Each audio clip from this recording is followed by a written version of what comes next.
What's interesting though is that there's so much fear behind the word cancer, and fear plays a direct role in your body's ability to heal and your immune system. Fear plays a huge role in all of this. Yes. Yes. Yes. And I think the key is reframing the way that we think about cancer, because the fear comes from the idea that cancer cells are the big bad enemies and they're out to get us and kill us, right?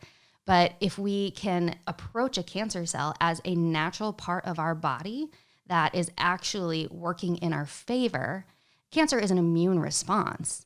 It's our body's attempt to create a protective environment, because the way we can think about this is a little bit primitive, like go back to back in the day, hunter-gatherer, that sort of thing.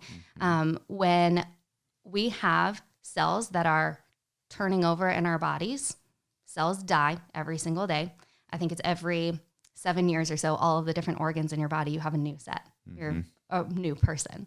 So cells are always turning over. Old cells are dying. New cells are replacing them. Now, the problem is when cells are sick and they're dying faster than they can be replaced, the body goes into overdrive and the protective mechanism proliferates and creates multiple more cells at a faster rate. That's exactly what cancer does. Now, the reason why cancer is a problem and we seem to have more cells than necessary is because cancer cells don't perceive our sick cells as just sick. They perceive them as dying. They're dead or they're nothing.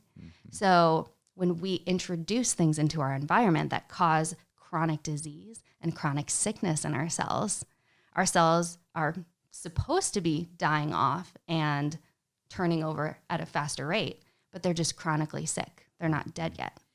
Our cancer cells that are protecting us see that sickness and assume death. So then they proliferate, and then that's how we end up with extra cells. It's a protective mechanism. That whole idea of cancer being a survival mechanism is so interesting to me.